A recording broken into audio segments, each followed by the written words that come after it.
Hola, feliz año nuevo. Qué gusto poder saludarle. Muchísimas gracias por unirse a nuestra iglesia, a nuestros cultos virtuales un año más. Estamos apenas arrancando el año y probablemente iremos desarrollando diferentes programas y haciendo los ajustes respectivos para este año que arranca. Pero le agradecemos mucho que usted desde el primer domingo de este año quiera encontrarse con nosotros. Esperemos en el Señor podamos, dentro de lo que cabe, dentro de lo que se puede, aprovechar este año al máximo en la vida de la iglesia, y ojalá usted nos acompañe en cada uno de estos momentos que estaremos adorando al Señor y también en comunión unos con otros. Antes de pasar a nuestra alabanza y nuestro mensaje de esta mañana, permítame solamente entonces explicarle un poquito qué está pasando en este momento en la iglesia y hacia dónde vamos. Primero que todo, quiero contarles que si está viendo esto de la mañana o temprano en la tarde, hoy tendremos nuestro culto, nuestra Santa Cena a las 3 de la tarde. ¿Por qué a las 3? Bueno, porque a partir de la próxima semana iniciamos ahora sí todos los domingos con una actividad dominical, llamémoslo de esa manera, porque como usted ve aquí también, algunos días tendremos culto, otros días tendremos escuela dominical. Y usted está invitado a participar de ambos o del que usted prefiera participar cada domingo. Eso significa que la Santa Cena, como la manejamos el año pasado, ya no nos calza en el horario y tendremos que hacer este ajuste. Algunos estarán preguntando, ¿será Santa Cena con café o qué es lo que va a pasar? Bueno, ahí lo iremos aprendiendo en el camino. Asimismo, como usted ve, iniciamos prontamente otra vez con programas virtuales entre semana, pero también poco a poco estaremos conforme las autoridades nos indiquen que es correcto y podemos seguir en el proceso, teniendo algunos espacios más presenciales todavía a los que usted va a ser invitado. Muchísimas gracias por encontrarse con nosotros en este día. Es un privilegio que usted haya tomado el tiempo para adorar y estudiar la palabra con nosotros.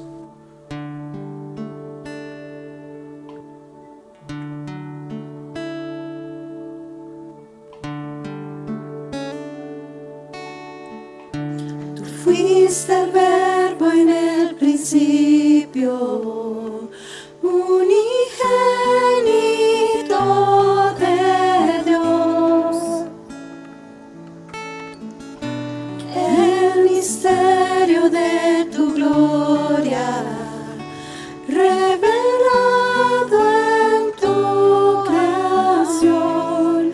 Cuán hermoso su nombre es, cuán hermoso su nombre es, el nombre de Jesús mi Rey.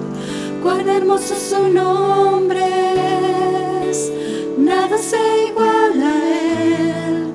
Cuán hermoso su nombre es, no hay otro nombre.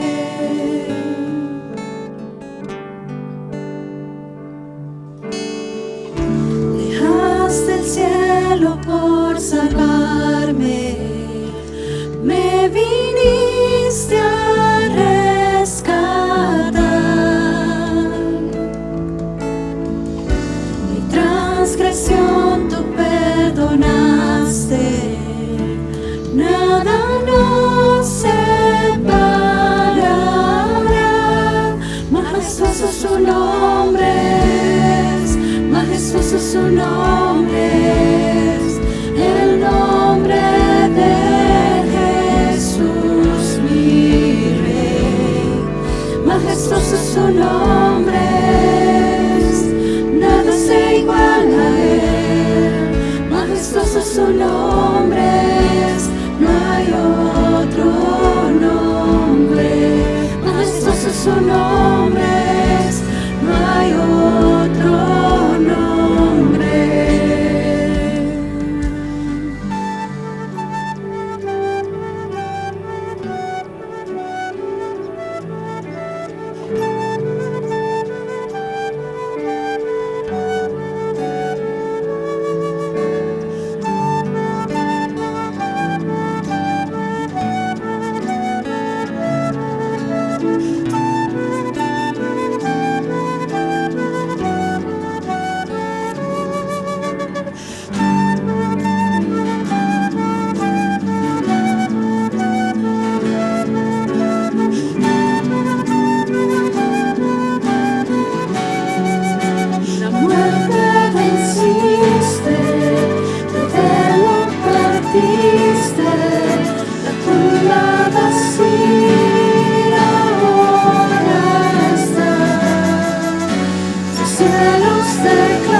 nombres, el nombre de Jesús mi Rey. Poderoso su nombre, nada se iguala a él. Poderoso su nombre, no hay otro nombre. Poderoso su nombre, no hay otro nombre. Poderoso su nombre, no hay otro nombre.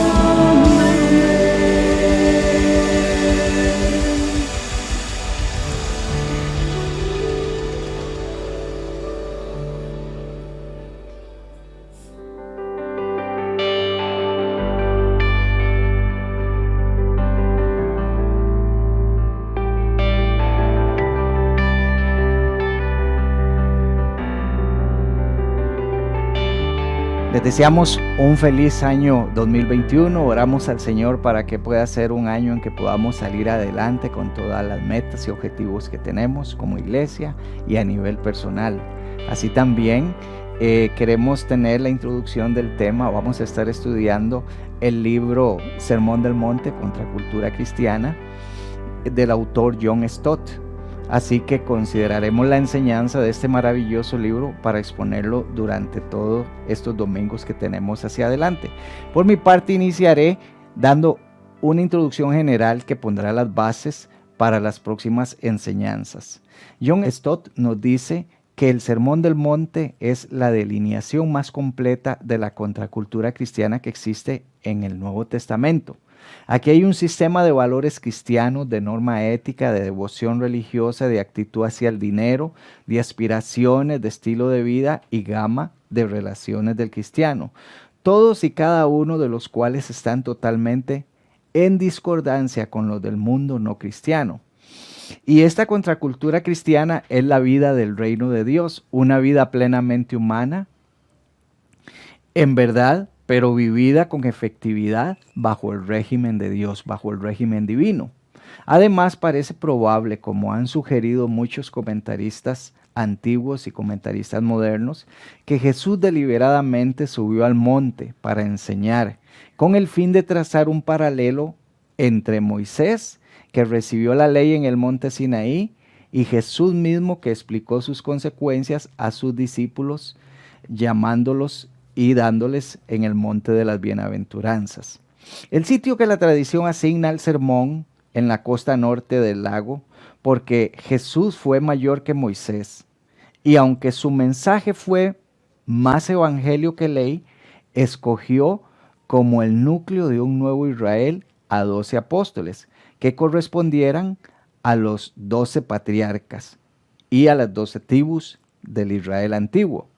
También pretendió ser maestro y señor, dio una propia interpretación autorizada de la ley de Moisés, expidió mandamientos y expresó obediencia. Incluso más tarde invitó a sus discípulos a asumir su yugo o a someterse a su enseñanza, del mismo modo que antes habían llevado el yugo de la Torá. Algunos eruditos han construido esquemas muy elaborados para demostrar este paralelo. B.W. Bacon en el año 1918, por ejemplo, argumentaba que Mateo estructuró deliberadamente su evangelio en 5 secciones, cada una de las cuales termina con la fórmula cuando Jesús terminó, y eso lo podemos ver en el capítulo 7, versículo 28, en el capítulo 11, versículo 1, etc. Para que los 5 libros de Mateo correspondieran a los 5 libros de Moisés, y así fueran un tipo de Pentateuco del Nuevo Testamento. Inmediatamente surgen 3 preguntas básicas en la mente del lector moderno que estudia el Sermón del Monte. Es probable que no sea receptivo a la enseñanza de este sermón, a menos que se le dé una respuesta satisfactoria a todas estas preguntas. Y entonces empieza a desarrollar el texto John Stott y se hace unas preguntas. La primera, ¿es una declaración auténtica de Jesús? ¿Lo predicó realmente? En segundo lugar, ¿Es su contenido adecuado para el mundo contemporáneo o está irremediablemente pasado de moda? En tercer lugar, ¿pueden alcanzarse sus normas o debemos descartarlas por ser un ideal no práctico en su mayor parte? Desarrollaremos el primer punto. ¿Es auténtico el sermón? La razón principal que prueba su autenticidad es que Mateo como Lucas presentan su material como un sermón de Cristo y parecen proponerse que sus lectores lo entiendan como tal. Ambos le dan un contexto histórico y geográfico preciso. Lo circunscriben a sus primeros años en el ministerio en Galilea y afirman que lo pronunció en el monte o en un lugar llano. Mateo registra la reacción de admiración de la multitud cuando terminó, debida en especial a la autoridad con que había hablado. Y ambos dicen que cuando terminó, entró en Capernaum. Aquí coinciden Mateo y Lucas. Esto no quiere decir, no obstante, que ambos evangelistas nos describen todo el sermón. Es obvio que no lo hacen, porque en todo caso Jesús habló en arameo y ambos evangelios provienen de una traducción al griego. Además, como hemos visto, sus versiones difieren entre sí. La mejor forma de unir a Lucas y a Mateo es de la forma en la que el Dr. Bruce lo hace, ya que argumenta que Jesús pudo haber tenido a sus discípulos con él en el monte para una especie de escuela bíblica de vacaciones que conocemos todos nosotros. Por tanto, se refería a estos capítulos no como el sermón de nuestro Señor en el monte, sino como la enseñanza en la montaña. Así que lo que probablemente nos ofrecen los evangelistas son sus propios resúmenes condensados de lo que Jesús enseñó, autenticando las mismas palabras de nuestro Señor Jesucristo. La segunda pregunta que nosotros debemos desarrollar o que tratamos de contestar, y vamos en esta segunda pregunta a extendernos con 7 puntos. 7 puntos que abarcan el capítulo 5, el capítulo 6 y el capítulo 7 de lo que es este sermón. La pregunta segunda dice así: ¿es todavía relevante el sermón del monte? ¿Es adecuado el sermón de Jesús para aplicarlo a nuestros días, para que lo utilicemos nosotros hoy? La mejor forma de mostrar lo adecuado, pertinente o necesario que es esta enseñanza para nosotros hoy en día es dando un breve resumen y análisis que nos ayudan a aplicarlo a nuestro contexto. Desarrollamos 7 puntos. El primero es el carácter del cristiano. Las bienaventuranzas acentúan 8 señales principales del carácter y la conducta del cristiano en todas las épocas, especialmente en la relación con Dios y con los hombres y la bendición divina que descansa sobre aquellos que exhiben estas señales. Segundo, vamos a ver la influencia del cristiano. Las 2 metáforas que nos habla la escritura de sal y luz indican la influencia para bien que los cristianos ejercerán en la comunidad, sí y solo si mantienen su carácter distintivo tal como se retrata en las bienaventuranzas. De nuevo nos muestra una influencia que todavía debemos ejercer como creyentes. El tercer punto es la justicia del cristiano. Y surge la pregunta: ¿cuál debe ser la actitud del cristiano hacia la ley moral de Dios? ¿Es abolida la categoría misma de ley en la vida cristiana, como lo afirman extrañamente los defensores de la nueva moralidad y de la escuela? ¿Ya no estamos bajo la ley? No, Jesús no había venido a abolir la ley y los profetas. Él mismo dijo que venía a cumplirla. Continuó declarando que la grandeza en el reino de Dios se determinaba mediante la conformidad con la enseñanza moral de la ley y los profetas, y que la entrada en el reino era imposible sin la justicia mayor que la de los escribas y de los fariseos. Dio entonces 6 ilustraciones de esta mayor justicia cristiana, y lo podemos ver ahí en el capítulo 5, relacionándola con el asesinato, el adulterio, el divorcio, los juramentos, la venganza y el amor. En cada antítesis, oísteis que fue dicho, pero yo os digo, son las frases que utilizaba nuestro Señor. Rechazó la tradición acomodaticia de los escribas y reafirmó la autoridad de las escrituras del Antiguo Testamento y destacó implicaciones plenas y exactas de la ley moral de Dios. Seguimos viendo la piedad del cristiano. ¿Es su piedad o devoción religiosa? Para los cristianos no deben asemejarse ni a los fariseos en su despliegue hipócrita, ni a los paganos en su formalismo mecánico. La piedad cristiana debe distinguirse sobre todo por su realidad, por la sinceridad de los hijos de Dios que viven en la presencia de su Padre Celestial, y es un rasgo necesario para nuestro tiempo. Otro punto que nos enseña John Stott es la ambición del cristiano. La mundanalidad que los cristianos deben evitar puede tomar tanto forma religiosa como forma secular. Así que debemos distinguirnos de los no cristianos no solo en nuestras devociones, sino también en nuestras aspiraciones o en nuestras ambiciones. En particular, Cristo cambia nuestra actitud hacia el bienestar y las posesiones materiales. Es imposible adorar a Dios y al dinero. Hemos de escoger entre ambos.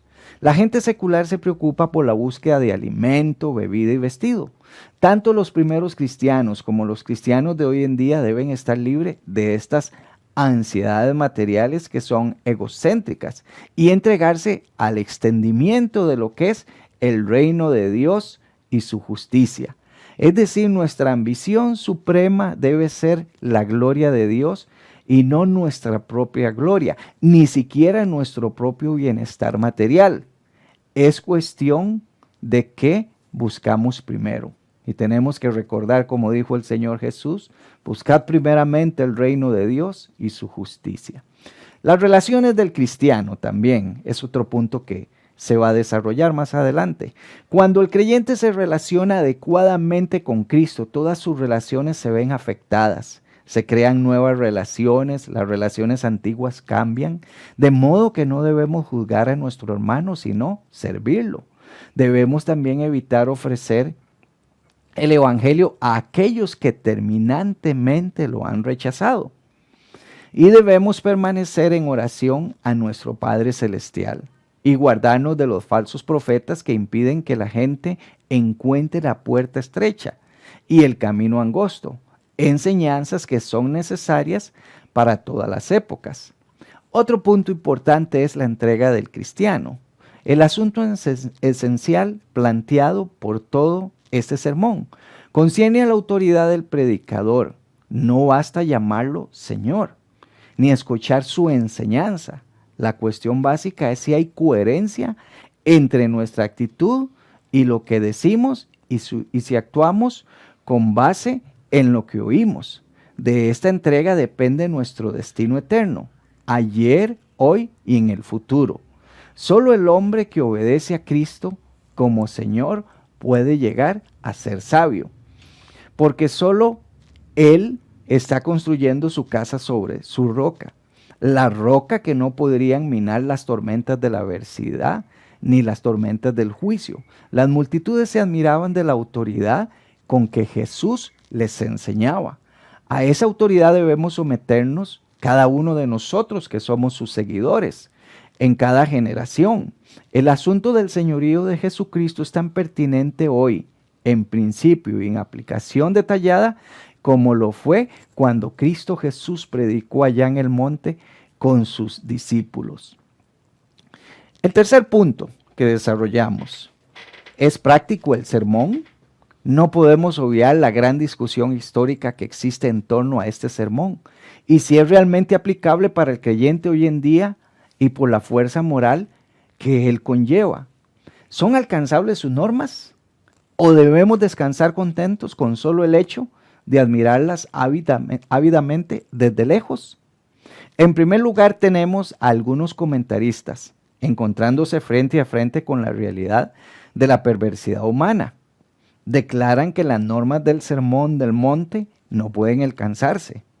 Sus ideales son nobles, pero no son prácticos. Dicen también, atraen a la imaginación, pero son imposibles de cumplir. Frente al egoísmo esencial del hombre, se cuestiona ¿cómo puede ser manso? Ante su tendencia a enojarse y su sed de venganza, cuestionan, ¿cómo se puede entonces esperar que ame a sus enemigos? Este primer grupo representa el idealismo impráctico de un visionario. Es un sueño que nunca podrá convertirse en realidad. Pero tenemos también otros grupos. Para otros, el Sermón del Monte representa un típico sermón de ética temporal, que requería que sus oyentes hicieran sacrificios absolutos para abandonar sus posesiones y amar a sus enemigos. Sacrificios propios solo de un momento de crisis. En este caso, el Sermón del Monte se convierte en una especie de ley marcial, solo justificada por un estado de emergencia de gran importancia. En el extremo opuesto están los otros que se encuentran que aquellas almas superficiales que afirman con ligereza que el Sermón del Monte expresa simples normas éticas universales que podrías encontrar en cualquier religión. Pero también hay otra perspectiva muy interesante. Es la presentada por León Tolstoy, que aunque también creía que el Sermón del Monte se había predicado para obedecerse, se vio a sí mismo como un rotundo fracaso, pero mantuvo la creencia de que los preceptos de Jesús podían practicarse y puso su convicción en los labios del príncipe Nekhludoff, héroe de su última gran novela titulada Resurrección, que se publicó en 1899-1900. Al final de su novela, el príncipe relee el Evangelio de Mateo y no mira en el Sermón del Monte bellos pensamientos abstractos que presentan en su mayoría demandas imposibles y exageradas, sino mandamientos simples, claros, perfectamente realizables y cuyo solo cumplimiento bastaría para establecer un orden social nuevo, en el cual la violencia desaparecía, sino que se realizaría una bendición suprema, que en términos bíblicos sería el reino de Dios entre nosotros los humanos, es decir, el reino de Dios en la tierra. Tolstoy encarnó su propia tensión entre lo ideal y la realidad, porque por un lado estaba convencido de que era bastante factible obedecer el Sermón del Monte, mientras que por otro su propio cumplimiento mediocre le decía que no lo era. La verdad no se halla en ninguna de las dos posiciones extremas, porque las normas del sermón no son ni fácilmente alcanzables para todos los hombres, ni totalmente inalcanzables para cualquier hombre. Colocarlas fuera del alcance de cualquiera sería ignorar el propósito que Cristo tuvo al predicar el sermón. Decir que están al alcance de cualquiera sería ignorar la realidad del pecado del hombre. Pueden ser alcanzados perfectamente, pero solo por aquellos que han experimentado el nuevo nacimiento que Jesús presentó a Nicodemo como la condición indispensable para ver y entrar en el reino de Dios. Porque la justicia que él describió en el Sermón del Monte es una justicia interior, aunque se manifiesta exteriormente y de manera visible en palabras, obras y relaciones. Sigue siendo esencialmente una justicia del corazón. Es el lugar donde un hombre fija su corazón, lo que realmente importa. También aquí es donde reside el problema, porque los hombres son por naturaleza malos. Dice la Escritura, del corazón viene lo malo y de su corazón habla la boca. Así que para que realmente pueda ser aplicable es esencialmente un nuevo nacimiento. Para el hombre natural las demandas de Jesús son inalcanzables, pero para el hombre espiritual las palabras de Jesús son su código moral. Así que por medio del Espíritu Santo tenemos la capacidad de obedecer las palabras de nuestro Señor Jesucristo. Quiero concluir, hermanos, solo una creencia en la necesidad y posibilidad del nuevo nacimiento puede protegernos de leer el Sermón del Monte con un optimismo insensato o con una ansiedad desesperanzada. Jesús dirigió el sermón a aquellos que ya eran sus discípulos y ciudadanos del reino, hijos e hijas en la familia de Dios. Y estas altas normas que fijó son apropiadas solo para ellos. Pero no logramos ni podemos lograr esta condición privilegiada de hijos por medio de nuestras fuerzas o por medio de los sacrificios, todo lo que yo quiera hacer. Solamente en Cristo y por el poder del Espíritu, el obedecer se convierte en la evidencia, el fruto y el resultado de su obra en nosotros y la increíble y maravillosa gracia que nos transforma.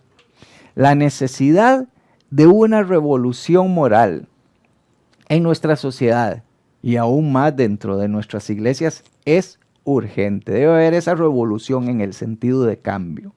En medio de una moralidad relativa que muchas veces ha llegado a nuestras congregaciones, tenemos un llamado de mirar las palabras de Cristo y ser esa contracultura que presenta el Evangelio del Salvador Jesucristo en medio del egoísmo, el materialismo y el individualismo de nuestra época. Debemos contemplar este sermón para recuperar la senda de la verdad, la plenitud y el disfrute. Pero este sermón es solo atractivo a los oídos de un creyente impactado por la gracia y deseos de obedecer a su Señor, el Cristo, el Mesías, quien es nuestro Rey de Reyes y Señor de Señores. Oremos, amada iglesia. Buen Dios, te damos gracias por este inicio de año. Te damos gracias por este sermón. Te pedimos, Padre de la Gloria, que tú nos ayudes, que tú nos dirijas. Esas palabras, Señor, tienen un nivel, un estándar, que muchos podrían decir, como lo hemos visto, son difíciles de alcanzar. Pero sabemos, Señor, que tú eres el que pones el querer como el hacer por tu buena voluntad en cada uno de nosotros. Y así, Señor, tomamos este sermón y te pedimos que tú nos ayudes a leerlo, a estudiarlo, a repasarlo y sobre todo a vivirlo. Gracias, Señor, por todo lo que tú haces. Gracias por los hermanos que van a seguir estos domingos también trayendo explicaciones de este sermón. En el nombre de Cristo Jesús oramos y las gracias te damos. Amén. Un abrazo a la distancia, amada iglesia. Que el Señor les bendiga.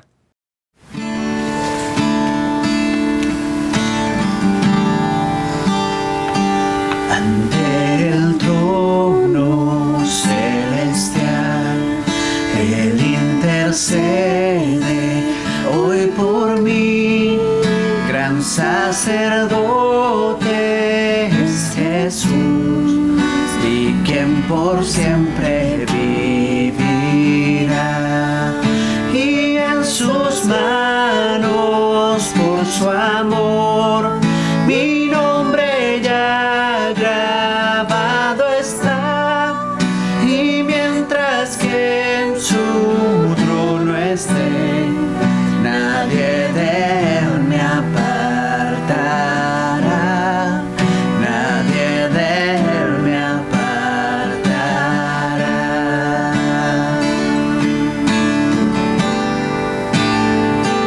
Cuando he caído en tentación y al sentir condenación, al ver al cielo encontraré al inocente que murió, y por su muerte el Salvador ya mi pecado perdonó, pues Dios el justo aceptó su sacrificio hecho por mí, su sacrificio hecho por mí.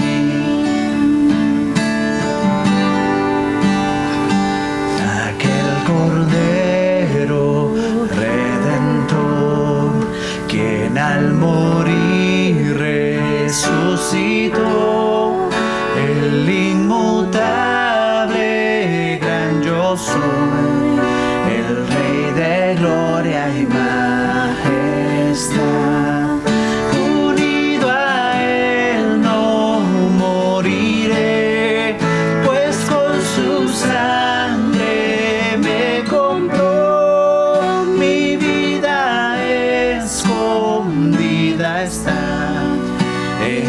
Cristo Dios mi Salvador,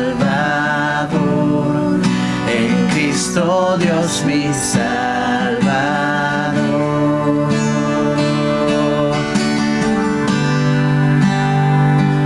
Ante el trono celestial, Él intercede hoy por mí, gran sacerdote